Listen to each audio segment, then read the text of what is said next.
നമസ്കാരം. സജീവമായ വാർത്താ ദിനം ഇപ്പോഴും പ്രധാനപ്പെട്ട ഒരു വാർത്ത വരുന്നുണ്ട്. ശബരിമല ഗ്രീൻഫീൽഡ് വിമാനത്താവളത്തിൽ ഏറ്റെടുക്കേണ്ട ഭൂമിയുടെ വിശദവിവരങ്ങൾ സർക്കാർ വിജ്ഞാപനം ചെയ്തിരിക്കുന്നു. 441 ഉടമകളിൽ നിന്ന് ഭൂമി ഏറ്റെടുക്കുമെന്നുള്ള ഏറ്റവും പുതിയ വാർത്ത കൂടി വരുന്നുണ്ട്. വാർത്താമഴയിലേക്ക് എല്ലാ പ്രേക്ഷകർക്കും സ്വാഗതം. നമ്മൾ ഇന്നത്തെ ഏറ്റവും പ്രധാനപ്പെട്ട വാർത്തയിലേക്ക് ആദ്യം പോകുന്നു. പൗരത്വ ഭേദഗതി നിയമത്തിൽ നിലപാട് കടുപ്പിച്ച് സംസ്ഥാന സർക്കാർ. തെരഞ്ഞെടുപ്പിന് തൊട്ടുമുൻപ് ചട്ടങ്ങൾ വിജ്ഞാപനം ചെയ്ത കേന്ദ്ര നീക്കത്തിനെതിരെ അടിയന്തരമായി സുപ്രീം കോടതിയെ സമീപിക്കാൻ മന്ത്രിസഭാ യോഗം തീരുമാനിച്ചു. പൗരത്വ ഭേദഗതി നിയമത്തിനെതിരെ കോൺഗ്രസ് രാജ്ഭവന് മുന്നിൽ ധർണ നടത്തി. പൗരത്വ ഭേദഗതി നിയമം പാർലമെന്റ് പാസാക്കിയതിനു പിന്നാലെ ഒന്നാം പിണറായി സർക്കാർ സുപ്രീം കോടതിയെ സമീപിച്ചിരുന്നു. കേന്ദ്ര സംസ്ഥാന സർക്കാരുകളുടെ തർക്കത്തിലിടപെടാൻ അനുച്ഛേദം 131 പ്രകാരം സുപ്രീം കോടതിക്ക് അധികാരമുണ്ടെന്ന് ചൂണ്ടിക്കാട്ടിയാണ് ഹർജി നൽകിയത്. വിജ്ഞാപനമിറക്കിയ സാഹചര്യത്തിൽ പുതിയ ഹർജി ഫയൽ ചെയ്യുമ്പോൾ പഴയ ഹർജിയുടെ കാര്യം പരാമർശിക്കണമെന്ന് തീരുമാനിക്കാൻ മന്ത്രിസഭാ യോഗം അഡ്വക്കേറ്റ് ജനറലിനെ ചുമതലപ്പെടുത്തി. കേരളത്തിൽ CAA നടപ്പാക്കില്ല എന്നതാണ് സർക്കാർ നിലപാടെന്ന് മന്ത്രി P. രാജീവ്. അടിയന്തരമായി ഇത് റദ്ദാക്കേണ്ടതുണ്ട് എന്ന ആവശ്യം സുപ്രീം കോടതിയുടെ മുൻപിൽ വയ്ക്കാൻ, നേരത്തെ ഇത് നടപ്പിലാക്കില്ല എന്ന് കേരളം എടുത്ത നിലപാടിനനുസൃതമായി അക്കാര്യം അഡ്വക്കേറ്റ് ജനറലിനെ ചുമതലപ്പെടുത്തിയിട്ടുണ്ട്. പൗരത്വ ഭേദഗതി നിയമം അറബിക്കടലിൽ എറിയണമെന്ന മുദ്രാവാക്യവുമായിട്ടാണ് രാജ്ഭവന് മുന്നിൽ UDF പ്രതിഷേധ ധർണ സംഘടിപ്പിച്ചത്. CPI-യുമായി യോജിച്ച സമരത്തിനില്ലെന്ന് പ്രതിപക്ഷ നേതാവ് VD സതീശൻ വ്യക്തമാക്കി. മുഖ്യമന്ത്രിയുടെയും സർക്കാരിന്റെയും ഇരട്ടത്താപ്പ് നയമെന്ന് പ്രതിപക്ഷ നേതാവ്. എന്തുകൊണ്ടാണ് മുഖ്യമന്ത്രി പിണറായി വിജയൻ പൗരത്വ നിയമ പ്രക്ഷോഭവുമായി ബന്ധപ്പെട്ട ആ കേസുകൾ, നൂറുകണക്കിന് കേസുകൾ എന്തുകൊണ്ട് പിൻവലിച്ചില്ല? ഉത്തരം പറയണം. നിങ്ങൾ ആരുടെ കൂടെയാണ്? പൗരത്വ ഭേദഗതി നിയമത്തിൽ കേന്ദ്ര സർക്കാർ കൊണ്ടുവന്ന ചട്ടം മരവിപ്പിക്കണമെന്നാവശ്യപ്പെട്ട് കോൺഗ്രസ് നേതാവ് രമേശ് ചെന്നിത്തല സുപ്രീം കോടതിയിൽ ഹർജി നൽകും. പൗരത്വ ഭേദഗതി നിയമം റദ്ദാക്കണമെന്നാവശ്യപ്പെട്ട് പ്രതിപക്ഷ നേതാവായിരിക്കെ സമർപ്പിച്ച ഹർജിയോടൊപ്പമാണ് പുതിയ അപേക്ഷയും സമർപ്പിക്കുക. CAA-ക്കെതിരെ യുവജന സംഘടനകൾ സമരം തുടരുകയാണ്. ആലപ്പുഴയിൽ DYFI പ്രവർത്തകർ ട്രെയിൻ തടഞ്ഞ് പ്രതിഷേധിച്ചു.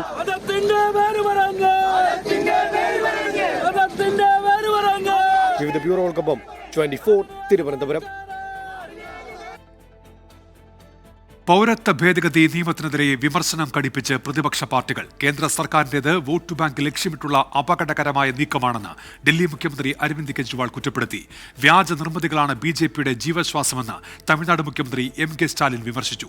വിദ്യാർത്ഥി യുവജന സംഘടനകളും കേന്ദ്ര സർക്കാരിനെതിരായ പ്രതിഷേധം തുടരുകയാണ്.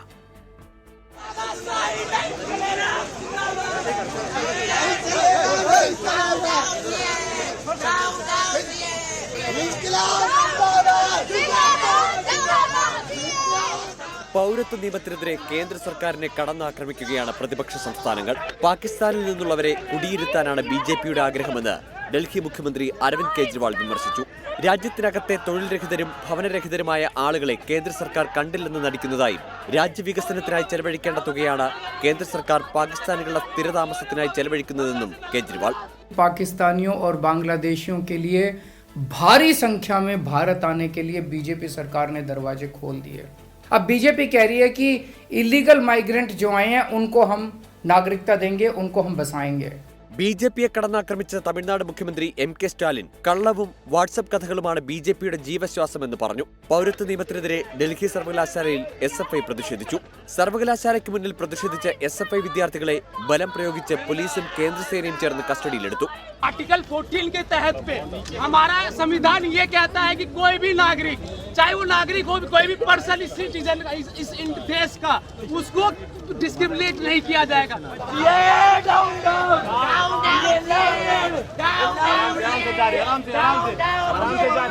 ഡൽഹിയിലെ വിവിധ ക്യാമ്പസുകളിലെ പ്രതിഷേധം കണക്കിലെടുത്ത് പോലീസ് ജാഗ്രതാ നിർദ്ദേശം നൽകി. നോർത്ത് ഈസ്റ്റ് ഡൽഹി മേഖലയിൽ പോലീസ് ഫ്ലാഗ് മാർച്ച് നടത്തി. 24 ഡൽഹി. പൗരത്വ ഭേദഗതി നിയമവിജ്ഞാപനത്തെ രാഷ്ട്രീയമായും നിയമപരമായും നേരിടാൻ കോൺഗ്രസ് വരും ദിവസങ്ങളിൽ സമരം ശക്തമാക്കുമെന്ന് KPCC acting president MM Hassan വ്യക്തമാക്കി. പത്മജ വേണുഗോപാലിനെക്കുറിച്ച് രാഹുൽ മാങ്കൂട്ടത്തിൽ നടത്തിയ വിവാദ പരാമർശത്തിനെതിരെ KPCC നേതൃയോഗത്തിൽ വിമർശനമുയർന്നു. തിരഞ്ഞെടുപ്പ് ഒരുക്കങ്ങൾ മാത്രമായിരുന്നു KPCC നേതൃയോഗത്തിന്റെ ആദ്യ അജണ്ട. കേന്ദ്ര സർക്കാർ പൗരത്വ ഭേദഗതി വിജ്ഞാപനം പുറപ്പെടുവിച്ചതോടെയാണ് സമരങ്ങൾ കൂടി അജണ്ടയിലേക്ക് വന്നത്. വിജ്ഞാപനത്തെ രാഷ്ട്രീയപരമായും നിയമപരമായും നേരിടുമെന്ന് KPCC acting president MM Hassan. ഭരണഘടനാ വിരുദ്ധമായിട്ടുള്ള ഒരു നീക്കമാണ് ഈ CAA ബില്ലിൽ കൂടി നടത്തുന്നത്. അതിനെ സർവ്വശക്തി ഉപയോഗിച്ച് ഞങ്ങൾ എതിർക്കും. നിയമപരമായി രാഷ്ട്രീയമായി എതിർക്കും. CAA വിജ്ഞാപനം CPM-ന് തിരഞ്ഞെടുപ്പ് അജണ്ട മാത്രമാണ്. CAA വിരുദ്ധ സമരങ്ങൾക്കെതിരെ രജിസ്റ്റർ ചെയ്ത മുഴുവൻ കേസുകളും പിൻവലിക്കാൻ സർക്കാർ തയ്യാറാക്കണമെന്നും MM ഹസൻ. കേന്ദ്ര ഗവൺമെന്റ് ചെയ്ത ഈ ഫാസിസ്റ്റ് ഈ നീക്കത്തിനെതിരെ പ്രതിഷേധിക്കുക എന്നതിന് പകരം നിങ്ങൾ കേരളത്തിൽ അതിനുവേണ്ടി നടത്തിയ സമരത്തിലുള്ളവരുടെ മുഴുവൻ കേസും ഇന്നലെ കേസെടുത്തു. പ്രഖ്യാപിച്ചില്ലെങ്കിൽ ഈ മാർക്സിസ്റ്റ് പാർട്ടിയുടെയും LDF ഗവൺമെന്റിന്റെയും ഇക്കാര്യത്തിലുള്ള രാഷ്ട്രീയ മുതലെടുപ്പിനെ തുറന്നു കാണിച്ചുകൊണ്ട് അതും ഞങ്ങൾ പ്രചരണവുമായി മുമ്പോട്ട് പോകും. തിരഞ്ഞെടുപ്പ് ഒരുക്കങ്ങളെക്കുറിച്ച് വിശദമായ ചർച്ചയാണ് നേതൃയോഗത്തിലുണ്ടായത്. ഓരോ മണ്ഡലത്തിന്റെയും ചുമതല KPCC ഭാരവാഹികൾക്ക് നൽകി. വാർ റൂം പ്രവർത്തനം ഉൾപ്പെടെ ശക്തമാക്കും. BJP-യിൽ ചേർന്ന പത്മജ വേണുഗോപാലിനെ കുറിച്ച് വിവാദ പരാമർശം നടത്തിയ രാഹുൽ മാങ്കൂട്ടത്തിനെതിരെ യോഗത്തിൽ വിമർശനമുയർന്നു. ശൂരനാട് രാജശേഖരനാണ് വിഷയം ഉന്നയിച്ചത്. രാഹുലിന് അഹങ്കാരത്തിന്റെ സ്വരമെന്നും കരുണാകരന്റെ പേര് വലിച്ചഴിച്ചത് ശരിയായില്ലെന്നും ശൂരനാട് രാജശേഖരൻ തുറന്നടിച്ചു. വിഷയത്തിൽ രാഹുൽ മാങ്കൂട്ടത്തിനെ പിന്തുണയ്ക്കുന്ന നിലപാടാണ് പ്രതിപക്ഷ നേതാവ് VD സതീശൻ സ്വീകരിച്ചത്. 24 തിരുവനന്തപുരം. തെരഞ്ഞെടുപ്പ് കാലത്തൊരു രാഷ്ട്രീയ കൂടുമാറ്റ വിവാദം കൂടിയുണ്ടായ ദിവസമാണ്. പത്മജ വേണുഗോപാൽ ഉൾപ്പെടെയുള്ളവരെ CPI-ലെത്തിക്കാൻ EP ജയരാജൻ ശ്രമിച്ചിരുന്നുവെന്ന വിവാദ ദലാൽ TG നന്ദകുമാറിന്റെ വെളിപ്പെടുത്തൽ. പത്മജ ആവശ്യപ്പെട്ട സൂപ്പർ പദവി CPIM നിരസിച്ചതോടെയാണ് ചർച്ച വഴിമുട്ടിയത് എന്നും TG നന്ദകുമാർ പറഞ്ഞു. EP ജയരാജൻ നേരിട്ട് വിളിച്ച് തൃക്കാക്കര ഉപതെരഞ്ഞെടുപ്പിൽ സ്ഥാനാർത്ഥിയാക്കാമെന്ന് വാഗ്ദാനം ചെയ്തിരുന്നുവെന്ന് KPCC general secretary Deepthi Mary Varghese വെളിപ്പെടുത്തി. തൃക്കാക്കര ഉപതെരഞ്ഞെടുപ്പ് സമയത്താണ് കോൺഗ്രസ് നേതാക്കളെ CPI-ലെത്തിക്കാൻ EP ജയരാജൻ ചരട് വലിച്ചതെന്ന വിവാദ ദല്ലാൾ TG നന്ദകുമാർ. പത്മജ വേണുഗോപാലിനെ പാർട്ടിയിലെത്തിക്കാൻ EP ജയരാജൻ തന്നെ സമീപിച്ചെന്ന് നന്ദകുമാർ വെളിപ്പെടുത്തി. വനിതാ കമ്മീഷൻ അധ്യക്ഷ സ്ഥാനമായിരുന്നു വാഗ്ദാനം. അതിനുമപ്പുറം സൂപ്പർ പദവികൾ പത്മജ ആവശ്യപ്പെട്ടതോടെ ചർച്ചകൾ വഴിമുട്ടി. അപ്പം നമ്മൾ LDF-ന്റെ ഭാഗമാകണതിനെ കുറിച്ച് അദ്ദേഹം പറഞ്ഞതനുസരിച്ച് സംസാരിച്ചു. ഇന്ന് LDF കൊടുക്കാമെന്ന് പറഞ്ഞൊരു ഓഫർ എന്ന് പറയുന്നത് അവർക്കൊരു നല്ല പദവി എന്ന് പറയുന്നത് വനിതാ കമ്മീഷൻ. പക്ഷേ വനിതാ കമ്മീഷൻ റീകോൺസ്റ്റിറ്റ്യൂട്ട് ചെയ്തിട്ടുണ്ടായുള്ളൂ. അപ്പം ഞാൻ ചോദിച്ചതിന് അങ്ങനെ ഒരു സംഭവം പറഞ്ഞാൽ നടക്കുമോ? പറഞ്ഞോളാൻ പറഞ്ഞ് ഞാൻ സൂചിപ്പിച്ച്. TG നന്ദകുമാറിന്റെ വെളിപ്പെടുത്തൽ ശരിവെച്ച് പത്മജ വേണുഗോപാൽ. കണ്ടപ്പം സ്നേഹമായിട്ട് വന്ന് എന്താ ചേച്ചി വിശേഷം എന്നൊക്കെ ചോദിച്ചാൽ ആള് ഫോൺ ചെയ്തു. അങ്ങനെ ഒരു കാര്യം ഇന്ന് വരെ, കാരണം ഞാൻ അങ്ങനെ ആലോചിക്കണോന്നുള്ളത് ആർക്കും അറിയില്ല. എന്റെ അടുത്ത 1-2 സുഹൃത്തുക്കൾക്കും പിന്നെ എന്റെ ഭർത്താവിനും മാത്രമേ അറിയുള്ളായിരുന്നു ഇക്കാര്യം. KPCC ജനറൽ സെക്രട്ടറിയായ വനിതയെ കൂടി CPI-ലേക്ക് എത്തിക്കാൻ EP ജയരാജൻ ഇടപെട്ടുവെന്ന് നന്ദകുമാർ പറഞ്ഞു. പിന്നാലെ കോൺഗ്രസ് വനിതാ നേതാവ് ദീപ്തി മേരി വർഗീസ് EP ജയരാജൻ തന്നെ വിളിച്ചിട്ടുണ്ടെന്ന് വ്യക്തമാക്കി രംഗത്തെത്തി. അങ്ങനെ അത്തരത്തിലുള്ള ഓഫറൊന്നും വെച്ചിട്ടൊന്നുമില്ല. പക്ഷേ അങ്ങനൊരു ക്ഷണമുണ്ടായി എന്നുള്ളത് യാഥാർത്ഥ്യമാണ്. പക്ഷേ അത് എനിക്ക് അത്തരത്തിൽ ചിന്തിക്കേണ്ട ഒരു ആവശ്യമില്ലാത്തതുകൊണ്ടും ഞാൻ വളരെ ശക്തമായി കോൺഗ്രസിൽ വന്ന കാലം മുതൽ നിൽക്കുന്നൊരു വ്യക്തിയായതുകൊണ്ടും അത്തരം ഓഫറുകളൊന്നും എടുക്കാൻ എനിക്ക് താല്പര്യമില്ലാത്തതുകൊണ്ട് ഞാൻ അന്ന് തന്നെ അത് താല്പര്യമില്ല എന്ന് പറയുകയുണ്ടായിട്ടുണ്ട്. ദീപ്തി മേരി വർഗീസിന്റെ വെളിപ്പെടുത്തലിനെ കുറിച്ച് അറിയില്ലെന്നായിരുന്നു മന്ത്രി P രാജീവിന്റെ പ്രതികരണം.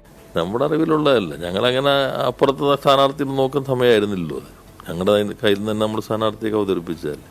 സംഭവത്തിൽ പ്രതികരിക്കാൻ EP ജയരാജൻ തയ്യാറായിട്ടില്ല. 24 കൊച്ചി. BJP-യുടെ 2ാം ഘട്ട സ്ഥാനാർത്ഥി പട്ടിക പുറത്തുവന്ന ദിവസമാണ്. നിതിൻ ഗഡ്കരി ഉൾപ്പെടെ 7 കേന്ദ്രമന്ത്രിമാർ പട്ടികയിൽ ഉൾപ്പെട്ടു.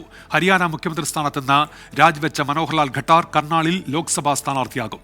കർണാടകയിൽ പ്രമുഖരെ തഴഞ്ഞിട്ടുണ്ട്. കേരളത്തിൽ ആദ്യഘട്ടത്തിൽ ഒഴിച്ചിട്ട 4 സീറ്റുകളിൽ ഇത്തവണയും സ്ഥാനാർത്ഥികളെ പ്രഖ്യാപിച്ചിട്ടില്ല. 11 സംസ്ഥാനങ്ങളിലെ 72 മണ്ഡലങ്ങളിലാണ് 2ാം ഘട്ടത്തിൽ BJP സ്ഥാനാർത്ഥികളെ പ്രഖ്യാപിച്ചത്. നിതിൻ ഗഡ്കരി, അനുരാഗ് ഠാക്കൂർ, പീയൂഷ് ഗോയൽ, ഭാരതി പവാർ, പ്രഹ്ലാദ് ജോഷി, ശോഭാ കരന്ദിലജെ, റാവ് ഇന്ദ്രജിത് സിംഗ് യാദവ് എന്നിവരാണ് പട്ടികയിൽ ഇടം നേടിയ കേന്ദ്രമന്ത്രിമാർ. സിറ്റിംഗ് സീറ്റായ നാഗ്പൂരിൽ നിന്ന് തന്നെ നിതിൻ ഗഡ്കരി മത്സരിക്കും. മുൻ മുഖ്യമന്ത്രിമാരായ മനോഹർലാൽ ഖട്ടർ, ത്രിവേന്ദ്ര സിംഗ് റാവത്ത്, ബസവരാജ് ബൊമ്മെ എന്നിവർക്ക് സീറ്റ് ലഭിച്ചു. കർണാലിൽ നിന്ന് ഖട്ടർ ജനവിധി തേടും. ജനതാദൾ എസ് നേതാവ് HD ദേവേഗൌഡയുടെ മരുമകൻ ഡോക്ടർ CN മഞ്ജുനാഥ് ബംഗളൂരു റൂറലിൽ BJP ടിക്കറ്റിൽ മത്സരിക്കും.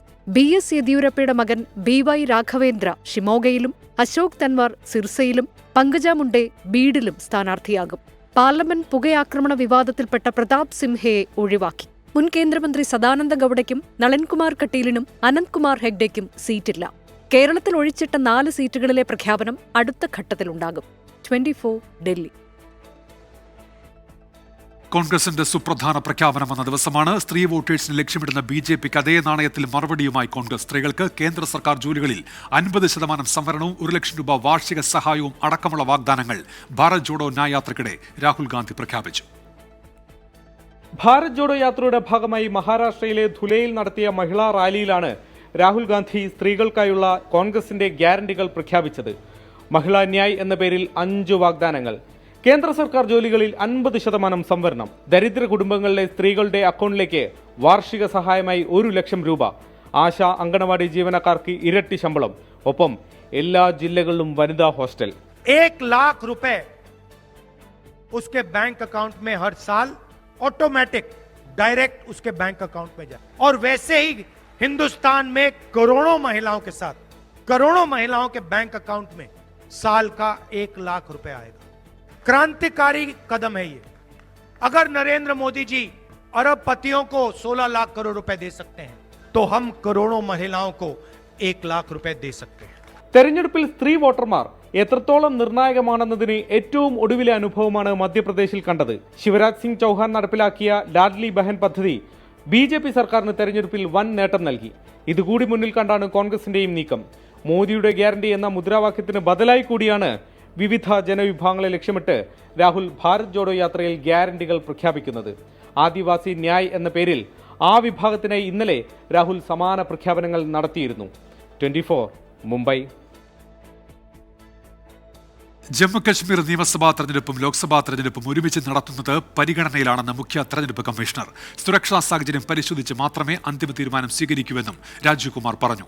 ഇലക്ട്രൽ ബോണ്ടിൽ SBI നൽകിയ വിവരങ്ങൾ പരിശോധിച്ച ശേഷം പുറത്തുവിടും. തെരഞ്ഞെടുപ്പ് കമ്മീഷനിലെ ഒഴിവുകൾ സമയബന്ധിതമായി നികത്തണമെന്നും മുഖ്യ തെരഞ്ഞെടുപ്പ് കമ്മീഷണർ ആവശ്യപ്പെട്ടു.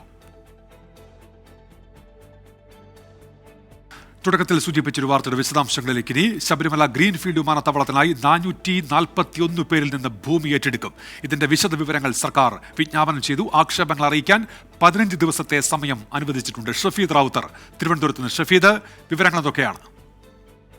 ഉന്മേഷ, വിദഗ്ധ സമിതിയുടെ പഠന റിപ്പോർട്ടിന് ശേഷമാണ് ഇപ്പോൾ ശബരിമല വിമാനത്താവളവുമായി ബന്ധപ്പെട്ട അടുത്ത ഘട്ടത്തിലേക്ക് സംസ്ഥാന സർക്കാർ കടന്നിട്ടുള്ളത്. ഇപ്പോൾ പുറത്തിറക്കിയിരിക്കുന്ന വിജ്ഞാപനം അത് വൈകിയതിലടക്കം നേരത്തെ ചില വിമർശനമടക്കമുള്ള കാര്യങ്ങൾ ഉയരുന്നൊരു സാഹചര്യമുണ്ടായിരുന്നു. ശബരിമല ഗ്രീൻഫീൽഡ് വിമാനത്താവളവുമായി ബന്ധപ്പെട്ട് ഏറ്റെടുക്കേണ്ട ഭൂമിയുടെ വിശദ വിവരങ്ങളാണ് ഇപ്പോൾ സർക്കാർ വിജ്ഞാപനം ചെയ്തിട്ടുള്ളത്. 441 ഉടമകളിൽ നിന്നാണ് ഭൂമി ഏറ്റെടുക്കുക. ആക്ഷേപങ്ങൾ അറിയിക്കാൻ 15 ദിവസം സമയവും ഇതുമായി ബന്ധപ്പെട്ട് ഇപ്പോൾ ഈ വിജ്ഞാപനത്തിൽ പറയുന്നുണ്ട്. ഈ വിമാനത്താവളവുമായി ബന്ധപ്പെട്ട് പ്രദേശവാസികൾ ഒന്നടങ്കം എതിരല്ലെന്നും കൃത്യമായ നഷ്ടപരിഹാരം, സമയബന്ധിത പുനരധിവാസം എന്നിവ പ്രതീക്ഷിച്ചാണ് ഭൂരിപക്ഷം ജനങ്ങളും പദ്ധതിയെ സ്വാഗതം ചെയ്യുന്നതടക്കമുള്ള കാര്യങ്ങൾ വ്യക്തമാക്കിക്കൊണ്ടായിരുന്നു ഇക്കാര്യത്തിലെ വിദഗ്ധ സമിതി റിപ്പോർട്ട്. ഉന്മേഷം. ശരി, ഷഫീദ് റാവുത്തർ തിരുവനന്തപുരത്ത്. ദേശീയ രാഷ്ട്രീയത്തിലേക്ക് മടങ്ങുകയാണെങ്കിൽ ഹരിയാനയിൽ നയാബ് സിംഗ് സൈനി സർക്കാർ വിശ്വാസ വോട്ട് നേടി. ശബ്ദ വോട്ടിലൂടെയാണ് വിശ്വാസ പ്രമേയം പാസാക്കിയത്. വിപ്പ് ലംഘിച്ച് JJP MLA സഭയിലെത്തി. Manoharlal Khattar MLA സ്ഥാനവും രാജിവെച്ചു. 48 MLA പിന്തുണയുണ്ടെന്ന അവകാശവാദത്തിൽ വിശ്വാസ വോട്ടെടുപ്പിനിറങ്ങിയ നയാബ് സിംഗ് സൈനി ഭൂരിപക്ഷം തെളിയിച്ചു. ശബ്ദ വോട്ടോടെയാണ് പ്രമേയം പാസാക്കിയത്. വിപ്പ് ലംഘിച്ച് സഭയിലെത്തിയ 4 JJP MLA വോട്ടെടുപ്പിന് മുമ്പ് സഭയിൽ നിന്ന് ഇറങ്ങിപ്പോയി. കേവല ഭൂരിപക്ഷം മറികടക്കാൻ വേണ്ടത് 46 പേരുടെ പിന്തുണയായിരുന്നു. 6 സ്വതന്ത്രരുടെയും ലോക്ഹിത് പാർട്ടി MLAയുടെയും പിന്തുണ ഉറപ്പാക്കിയ BJPക്ക് മുൻപിൽ പ്രതിസന്ധികൾ ഉണ്ടായിരുന്നില്ല. വിശ്വാസ വോട്ടിലെ വിജയം ലോക്സഭാ തെരഞ്ഞെടുപ്പിലും വരാനിരിക്കുന്ന നിയമസഭാ തെരഞ്ഞെടുപ്പിലും BJPക്ക് നൽകുന്ന ആത്മവിശ്വാസം ചെറുതല്ല. ലോക്സഭാ സീറ്റ് വിഭജനത്തെ ചൊല്ലിയാണ് BJPയും JJPയും തമ്മിൽ ഭിന്നതയുണ്ടായത്. 2 സീറ്റ് വേണമെന്നായിരുന്നു JJPയുടെ ആവശ്യം. എന്നാൽ 2019 ലോക്സഭാ തെരഞ്ഞെടുപ്പിൽ ഒന്നിലും വിജയിക്കാൻ കഴിയാതിരുന്ന JJPക്ക് സീറ്റ് നൽകേണ്ടെന്ന് BJP തീരുമാനിക്കുകയായിരുന്നു. 24 ഡൽഹി. ഇലക്ട്രൽ ബോണ്ടിന്റെ വിവരങ്ങൾ തെരഞ്ഞെടുപ്പ് കമ്മീഷന് കൈമാറിയെന്ന് State Bank of India.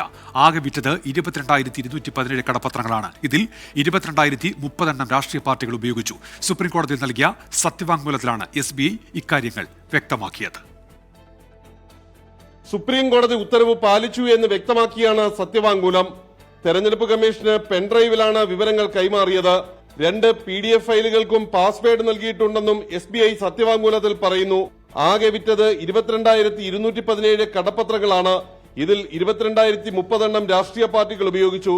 2019 April മുതൽ 2024 ഫെബ്രുവരി 15 വരെയുള്ള വിവരങ്ങളാണ് പെൻഡ്രൈവിലുള്ളത്. 10,000, 1 ലക്ഷം, 10 ലക്ഷം, 1 കോടി എന്നീ മൂല്യങ്ങളിലുള്ള ബോണ്ടുകളാണ് SBI വഴി സർക്കാർ ഇറക്കിയത്. ഓരോ പാർട്ടിക്കും ആരുടെയെല്ലാം പണം ലഭിച്ചു എന്ന വിവരം ക്രോഡീകരിച്ച് നൽകിയിട്ടില്ല എന്നത് SBI സത്യവാങ്മൂലത്തിൽ വ്യക്തമാണ്. അതേസമയം SBI നൽകിയ വിവരങ്ങൾ വെബ്സൈറ്റിൽ പ്രസിദ്ധീകരിക്കാൻ തെരഞ്ഞെടുപ്പ് കമ്മീഷൻ നടപടികൾ ആരംഭിച്ചു. പ്രാഥമികമായി ബോണ്ട് വാങ്ങിയവരുടെ KYC വിവരങ്ങൾ SBI നൽകിയ വിവരങ്ങളിലുണ്ടെന്നാണ് കമ്മീഷന്റെ അനുമാനം. കോർപ്പറേറ്റ് സ്ഥാപനങ്ങൾ എന്നാൽ പലതും സ്വന്തം പേരിൽ നേരിട്ടല്ല ബോണ്ട് വാങ്ങിയിട്ടുള്ളത്. അങ്ങനെയെങ്കിൽ ബോണ്ടുകളുടെ പൂർണ്ണ വിവരം പുറത്തായാലും യഥാർത്ഥ ദാതാക്കളുടെ പേരുകൾ പ്രസിദ്ധീകരിക്കുക സാധ്യമല്ല. ബോണ്ടുകൾ വാങ്ങി നൽകിയവരുടെയും ലഭിച്ച പാർട്ടികളുടെയും വിവരങ്ങൾ പുറത്തുവരുമെങ്കിലും സംഭാവനയുടെ കൃത്യമായ അടിസ്ഥാന വിവരങ്ങളും ഇരുട്ടിൽ തന്നെ തുടരും. ഇപ്പോൾ ലഭിച്ചിട്ടുള്ള വിവരങ്ങൾ തെരഞ്ഞെടുപ്പ് കമ്മീഷൻ 15-ന് വെബ്സൈറ്റിൽ പ്രസിദ്ധീകരിക്കാനാണ് തീരുമാനിച്ചിട്ടുള്ളത്.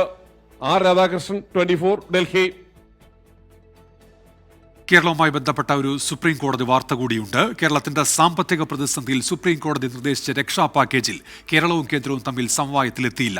പരമാവധി 5000 കോടി നൽകാമെന്ന് കേന്ദ്രവും 10,000 കോടി വേണമെന്ന് സംസ്ഥാനവും നിലപാട് സ്വീകരിച്ചു. ഇടക്കാല ഉത്തരവ് പുറപ്പെടുവിക്കാനുള്ള വാദം കേൾക്കാനായി ഹർജി അടുത്ത വ്യാഴാഴ്ചത്തേക്ക് മാറ്റി.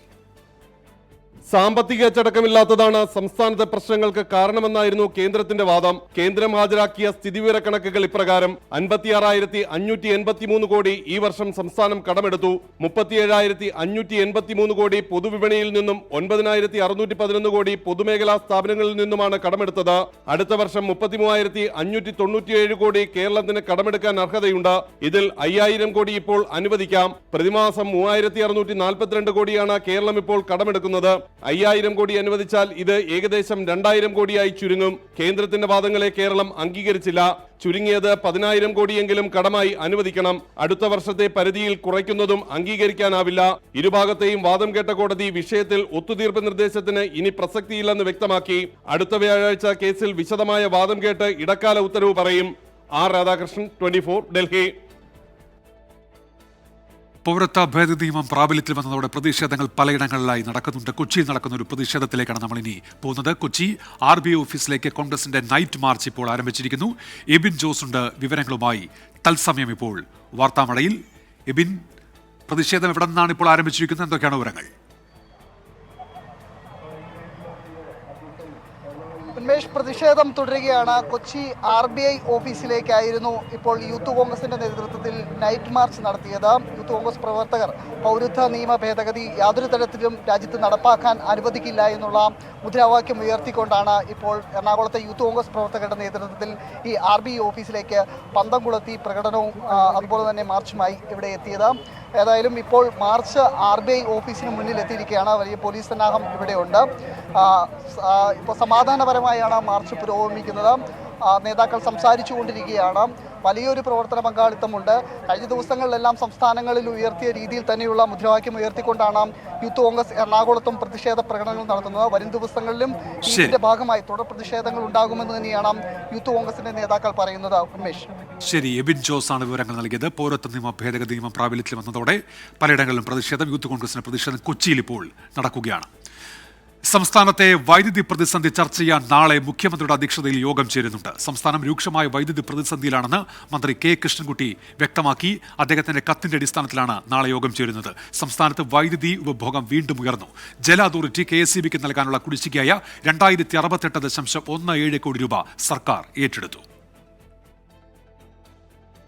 സംസ്ഥാനത്തെ വൈദ്യുതി പ്രതിസന്ധി ചർച്ച ചെയ്യാനാണ് മുഖ്യമന്ത്രിയുടെ അധ്യക്ഷതയിൽ യോഗം ചേരുന്നത്. കടുത്ത വൈദ്യുതി പ്രതിസന്ധിയിലൂടെയാണ് സംസ്ഥാനം കടന്നുപോകുന്നതെന്ന് മന്ത്രി കെ കൃഷ്ണൻകുട്ടി മുഖ്യമന്ത്രിക്ക് കത്ത് നൽകിയിരുന്നു. ദീർഘകാല കരാർ റെഗുലേറ്ററി കമ്മീഷൻ പുനഃസ്ഥാപിച്ചിട്ടും വൈദ്യുതി നൽകാൻ കമ്പനികൾ തയ്യാറായിട്ടില്ല. ഇതിലൂടെ 465 മെഗാവാട്ടിന്റെ കുറവാണ് ഉണ്ടാകുന്നത്. ജിൻഡാൽ തെർമൽ, ജാംബുവ എന്നീ കമ്പനികളുമായാണ് കരാർ ഉണ്ടാക്കിയിരുന്നത്. ഇതിന് പകരമായി പവർ എക്സ്ചേഞ്ചിൽ നിന്നും ഉയർന്ന വില നൽകിയാണ് താപവൈദ്യുതി വാങ്ങുന്നത്. ഇത് വലിയ സാമ്പത്തിക ബാധ്യതയാണ് ബോർഡിനുണ്ടാക്കുന്നതെന്നും കത്തിൽ പറയുന്നു. ഈ സാഹചര്യത്തിലാണ് മുഖ്യമന്ത്രി യോഗം വിളിച്ചത്. വൈദ്യുതി ഉപയോഗം ഓരോ ദിവസവും കൂടുകയാണ്. ഇന്നലെ 101.38 ദശലക്ഷം യൂണിറ്റ് വൈദ്യുതിയാണ് സംസ്ഥാനത്ത് ഉപയോഗിച്ചത്. ഇതിനിടെ ജല അതോറിറ്റിയുടെ 2068.17 കോടിയുടെ വൈദ്യുതി കുടിശ്ശിക സർക്കാർ ഏറ്റെടുത്തു. 10 ഗഡുക്കളായി ഈ തുക KSEBിക്ക് നൽകും. പകരം വാട്ടർ അതോറിറ്റിയുടെ നോൺ പ്ലാൻ ഫണ്ടിൽ നിന്ന് തുക സർക്കാർ തിരിച്ചു പിടിക്കും. 24, തിരുവനന്തപുരം. കേന്ദ്ര സർക്കാരിന്റെ ഭാരത് അരിക്ക് ബദലായി സംസ്ഥാന സർക്കാരിന്റെ ശബരി കെയറൈസ് വിപണിയിലേക്ക്. കെയറൈസിന്റെ സംസ്ഥാനതല വിതരണ ഉദ്ഘാടനം മുഖ്യമന്ത്രി നിർവഹിച്ചു. പൊതുവിതരണ രംഗത്തെ ബദൽ ഇടപെടലാണ് കെയറൈസ് എന്ന് മുഖ്യമന്ത്രി. അതേസമയം ഉദ്ഘാടനം കഴിഞ്ഞിട്ടും കെയറൈസ് സപ്ലൈകോ ഔട്ട്ലെറ്റുകളിൽ എത്തിയിട്ടില്ല. കേന്ദ്രത്തിന്റെ ഭാരത് അരിക്ക് ബദലായാണ് സംസ്ഥാന സർക്കാർ ശബരി കെയറൈസ് എന്ന ബ്രാൻഡിൽ അരി പുറത്തിറക്കിയത്. ഭാരത് അരി കേന്ദ്രം വിതരണം ചെയ്യുന്നത് ലാഭേച്ഛ മുന്നിൽ കണ്ടെന്ന് മുഖ്യമന്ത്രി വിമർശിച്ചു. 18 രൂപ 58 പൈസ നിരക്കിൽ വാങ്ങിയ അരിയാണ് കേന്ദ്രം 29 രൂപയ്ക്ക് വിൽക്കുന്നതെന്നും മുഖ്യമന്ത്രി. കൃത്യമായ ലാഭേച്ഛയല്ലേ കേന്ദ്ര സർക്കാരിനെ നയിക്കുന്നത്. കൂട്ടത്തിൽ കുറച്ച് രാഷ്ട്രീയ ലാഭവും അതിനുവേണ്ടിയാണ് ഇത്തരത്തിലൊരു തീർത്തും തെറ്റായ നടപടി കേന്ദ്ര സർക്കാർ സ്വീകരിച്ചിട്ടുള്ളത്. സംസ്ഥാനം പൊതുജനക്ഷേമം മുൻനിർത്തിയാണ് കെയറൈസ് ഇവിടെ 11 രൂപയോളം സബ്സിഡി നൽകിക്കൊണ്ട് വിതരണം ചെയ്യുന്നത്. ശബരി കെയറൈസിന്റെ ആദ്യ വിതരണം മുഖ്യമന്ത്രിയും മന്ത്രി ശിവൻകുട്ടിയും ചേർന്ന് നിർവഹിച്ചു. ഭാഗമാകാനായിട്ട് വേദിയിലേക്ക് എത്തിയിരിക്കുന്ന ശ്രീമതി മീനാക്ഷിയാണ്. അതേസമയം ഉദ്ഘാടനം കഴിഞ്ഞെങ്കിലും സപ്ലൈകോ ഔട്ട്ലെറ്റുകളിൽ അരി ഇതുവരെ എത്തിയിട്ടില്ല. സഞ്ചി ഇല്ലാത്തതിനാലാണ് അരി വിതരണത്തിന് എത്താത്തതെന്ന ആരോപണം ഭക്ഷ്യമന്ത്രി GR അനിൽ നിഷേധിച്ചു. നാളെ വിതരണം തുടങ്ങുമെന്നും മന്ത്രി. എന്തൊക്കെ ചിത്രമാണ്, നമ്മൾ ചിന്തയിൽ പോലും വരാത്ത കാര്യം. ഈ ചില ആളുകളുടെ മനസ്സിൽ എപ്പോഴും അത് തന്നെ ആയിരിക്കും. കെയറൈസ് നാളെ മുതൽ കൊടുക്കും. അതുകൂടാതെ മുളക്, ചെറുപയർ, 3 ഉൽപ്പന്നങ്ങൾ, 6 ഉൽപ്പന്നങ്ങൾ, 13-ൽ 6 ഉൽപ്പന്നങ്ങൾ ഇപ്പോൾ മാർക്കറ്റിൽ കൊടുക്കാൻ കഴിയുന്ന അവസ്ഥയിൽ വന്നു തുടങ്ങിയിട്ടുണ്ട്. മുഴുവൻ സബ്സിഡി സാധനങ്ങളും ഉടൻ തന്നെ സപ്ലൈകോ ഔട്ട്ലെറ്റുകളിൽ എത്തുമെന്നും ഭക്ഷ്യമന്ത്രി വ്യക്തമാക്കി. 24 തിരുവനന്തപുരം. വംശീയ അധിക്ഷേപം നേരിട്ടെന്ന മലപ്പുറത്ത് ഫുട്ബോൾ ടൂർണമെന്റിനിടെ കാണികളുടെ മർദ്ദനമേറ്റ വിദേശ താരം ഐവറി കോസ്റ്റ് താരം ഹസൻ ജൂനിയറിനാണ് കഴിഞ്ഞ ദിവസം അരീക്കോട് ചെമ്പ്രകാട്ടൂരിലെ മത്സരത്തിനിടെ മർദ്ദനമേറ്റത്. മലപ്പുറം ജില്ലാ പോലീസ് മേധാവിക്ക് താരം പരാതി നൽകി. അരീക്കോട് ചെമ്പ്രക്കാട്ടൂരിൽ കഴിഞ്ഞ ഞായറാഴ്ച നടന്ന ഫുട്ബോൾ മത്സരത്തിനിടെയായിരുന്നു അതിക്രമം. കാണികളോട് മോശമായി പെരുമാറിയെന്നാരോപിച്ചാണ് ഐവറി കോസ്റ്റ് താരം Hasan ജൂനിയറിനെ മർദ്ദിച്ചത്.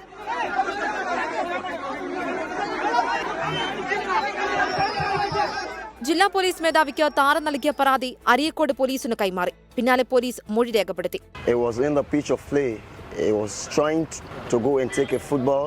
Then one of the fans called him Black Monkey, but he never paid attention to it because the match was still on. But coming back, one of the fans picked up a stone and trunking on his head, and he was provoked, going to the crowd and react. The whole bunch of people went at him, started kicking, beating him. കളിക്കുന്നതിനിടെ കാണികളിൽ ഒരാളെ താരം മർദ്ദിച്ചുവെന്നും ഇതിന് പിന്നാലെയായിരുന്നു മർദ്ദനമെന്നുമാണ് ദൃക്സാക്ഷികൾ പറയുന്നത്. മർദ്ദന ദൃശ്യങ്ങൾ സമൂഹമാധ്യമങ്ങളിൽ വൈറലാണ്. 24 Malappuram. Athirappilly Vettilappara plantation തോട്ടത്തിൽ അവശനിലയിൽ കണ്ടെത്തിയ കാട്ടാന ഏഴാറ്റുമുഖം ഗണപതി അവശനിലയിൽ തുടരുന്നു. മരുന്നും വെള്ളവും നൽകാനുള്ള ശ്രമം വിജയിച്ചില്ല. ആന കാട് കയറിയതോടെ ദൗത്യം താൽക്കാലികമായി നിർത്തി. അതിനിടെ മൂന്നാറിലും നേര്യമംഗലം കാഞ്ഞിരംവേലിയിലും ഭീതി പരത്തി വീണ്ടും കാട്ടാന ഇറങ്ങി. ഇടുക്കി നെടുങ്കണ്ടത്ത് തേനീച്ചയുടെ കുത്തേറ്റ് ചികിത്സയിലായിരുന്ന വൃദ്ധ മരിച്ചു. ആനയുടെ ശരീരൂഷ്മാവ് കുറയ്ക്കുകയായിരുന്നു കോടനാട് നിന്നുള്ള മെഡിക്കൽ സംഘത്തിന്റെ ആദ്യ ശ്രമം. വെള്ളം കുടിപ്പിക്കാൻ ചാലക്കുടിപ്പുഴയിലേക്ക് ആനയെ എത്തിക്കാനായിരുന്നു നീക്കം. എന്നാൽ ആന കാട് കയറിയതോടെ ദൗത്യം താൽക്കാലികമായി അവസാനിപ്പിച്ചു. ഇന്നലെ ഉച്ച മുതലാണ് വെറ്റിലപ്പാറയ്ക്ക് സമീപം എണ്ണപ്പനത്തോട്ടത്തിൽ കാട്ടാനയെ അവശനിലയിൽ കണ്ടെത്തുന്നത്. ആന ഇപ്പോൾ നോർമലി അതിൻ്റെ നോർമൽ ആക്ടിവിറ്റീസ് അത് ചെയ്യുന്നുണ്ട്. അതായത് അതിൻ്റെ ഹെൽത്ത് കണ്ടീഷൻ നമ്മൾ മോണിറ്റർ ചെയ്യുന്നത് വെച്ചിട്ടുണ്ടെങ്കിൽ ചെവി ആട്ടുന്നതും അതിൻ്റെ തുമ്പിക്കൈ ആട്ടുന്നതും നടപ്പിലും എന്തെങ്കിലും വ്യത്യാസമുണ്ടോ നോക്കിയിട്ട് അതൊക്കെ നോർമലാണ്. ഇപ്പോൾ ഉള്ളിലുണ്ടോ എന്തെങ്കിലും പ്രശ്നമുണ്ടോ എന്ന് അറിയണമെങ്കിൽ അത് ക്ലോസ് ആയിട്ട് ഒബ്സർവ് ചെയ്താൽ മാത്രമേ പറ്റുള്ളൂ. ആനയെ വനത്തിനുള്ളിൽ നിരീക്ഷിക്കാൻ വാച്ചർമാരെ ചുമതലപ്പെടുത്തിയിട്ടുണ്ട്. ആനയുടെ ജീവൻ രക്ഷിക്കാൻ ആവശ്യമായ നടപടി സ്വീകരിക്കുമെന്ന് വനം മന്ത്രി AK ശശീന്ദ്രൻ. അവശനിലയിലാണ് ആതിരപ്പള്ളിയിൽ ഒരു കാട്ടാനയെ കണ്ടെത്തിയത്. അവശനിലയിൽ തന്നെ ഇപ്പോൾ തുടരുകയാണ്. ആ ആനയുടെ ജീവൻ രക്ഷിക്കാൻ ആവശ്യമായ എല്ലാ നടപടികളും സ്വീകരിക്കണമെന്ന നിർദ്ദേശമാണ് വനം വകുപ്പ് ബന്ധപ്പെട്ട ഉദ്യോഗസ്ഥന്മാർക്ക് നൽകിയിട്ടുള്ളത്. മൂന്നാറിലെ ജനവാസ മേഖലയിൽ വീണ്ടും കാട്ടാന ഇറങ്ങി. സെവൻമല എസ്റ്റേറ്റ് പാർവതി ഡിവിഷനിലാണ് കട്ടക്കൊമ്പൻ എത്തിയത്. ലയങ്ങൾക്ക് സമീപം ഭീകരാന്തരീക്ഷം തീർത്ത ആന ഇപ്പോഴും ജനവാസ മേഖലയിൽ തുടരുകയാണ്. നേര്യമംഗലം കാഞ്ഞിരവേലിയിൽ വീണ്ടും കാട്ടാന ആക്രമണമുണ്ടായി. ഒറ്റക്കൊമ്പൻ 4 ഏക്കറോളം കൃഷി നശിപ്പിച്ചു. കാട്ടാന ആക്രമണത്തിൽ വയോധിക ഇന്ദിര കൊല്ലപ്പെട്ട സ്ഥലത്തിന് സമീപമാണ് ഒറ്റക്കൊമ്പൻ ഇറങ്ങിയത്. വയനാട് മൈലമ്പാടിയിൽ കൂട്ടിലായ കടുവയെ തിരിച്ചറിഞ്ഞു. കുപ്പാടി മൃഗപരിപാലന കേന്ദ്രത്തിൽ വെറ്റിനറി ഡോക്ടർമാരുടെ നിരീക്ഷണത്തിലാണ് കടുവ. ഇടുക്കി നെടുങ്കണ്ടത്ത് തേനീച്ചയുടെ കുത്തേറ്റ് ചികിത്സയിലായിരുന്ന വൃദ്ധ മരിച്ചു. വിവിധ ബ്യൂറോകൾക്കൊപ്പം 24 തൃശൂർ. മലപ്പുറം പാണ്ടിക്കാട് പോലീസ് ചോദ്യം ചെയ്യാൻ വിളിപ്പിച്ച യുവാവ് കുഴഞ്ഞു വീണ് മരിച്ചത് ഹൃദയാഘാതം മൂലമെന്ന് പ്രാഥമിക പോസ്റ്റ്മോർട്ടം റിപ്പോർട്ട്. നേരത്തെ തന്നെ ഹൃദയ സംബന്ധമായ അസുഖങ്ങൾ ഉണ്ടായിരുന്നു എന്നാണ് കണ്ടെത്തൽ. പ്രാഥമിക അന്വേഷണത്തിന്റെ ഭാഗമായി ഇന്നലെ 2 പോലീസ് ഉദ്യോഗസ്ഥരെ സസ്പെൻഡ് ചെയ്തിരുന്നു. ഇന്നലെ പുലർച്ചെയാണ് പന്തല്ലൂർ കടമ്പോട് സ്വദേശി മൊയ്തീൻകുട്ടി ആലുങ്ങൽ പോലീസ് കസ്റ്റഡിയിലിരിക്കെ മരിച്ചത്. ഉത്സവപ്പറമ്പിലെ സംഘർഷവുമായി ബന്ധപ്പെട്ട് ചോദ്യം ചെയ്യാനാണ് മൊയ്തീൻകുട്ടിയെ പാണ്ടിക്കാട് പോലീസ് വിളിപ്പിച്ചത്. പ്രാഥമിക പരിശോധനയിൽ മൊയ്തീൻകുട്ടിയുടെ ശരീരത്തിൽ മർദ്ദനമേറ്റ മുറിവുകളോ പാടുകളോ കണ്ടെത്താനായിട്ടില്ല. മരണകാരണമായ ഹൃദയാഘാതം ഉണ്ടാകാനുള്ള കാരണം വ്യക്തമല്ല. ആന്തരിക അവയവങ്ങളുടെ പരിശോധന ഫലം ലഭിക്കാനുണ്ട്. മഞ്ചേരി മെഡിക്കൽ കോളേജിലെ ഫോറൻസിക് വിഭാഗം മേധാവി ഡോക്ടർ ഹിതേഷ് ശങ്കറിന്റെ നേതൃത്വത്തിലായിരുന്നു പോസ്റ്റ്മോർട്ടം നടപടികൾ. പ്രതിഷേധം രൂക്ഷമായതോടെ ഇന്നലെ അന്വേഷണ വിധേയമായി 2 സിവിൽ പോലീസ് ഉദ്യോഗസ്ഥരെ സസ്പെൻഡ് ചെയ്തിരുന്നു. പോലീസ് മൊയ്തീൻകുട്ടിയെ സ്റ്റേഷന് പുറത്തുള്ള മുറിയിലേക്ക് കൊണ്ടുപോയി മർദ്ദിച്ചെന്നാണ് ബന്ധുക്കളുടെ ആരോപണം. മർദ്ദിക്കുന്നതിന്റെ ശബ്ദം കേട്ടതായി സുഹൃത്തുക്കളും പറയുന്നുണ്ട്. ഈ സാഹചര്യത്തിൽ പോലീസ് സ്റ്റേഷനിലെ CCTV വിശദമായി പരിശോധിക്കും. 24 മലപ്പുറം. ഇതോടെ വാർത്താമഴ പൂർത്തിയാവുകയാണ്. നമസ്കാരം.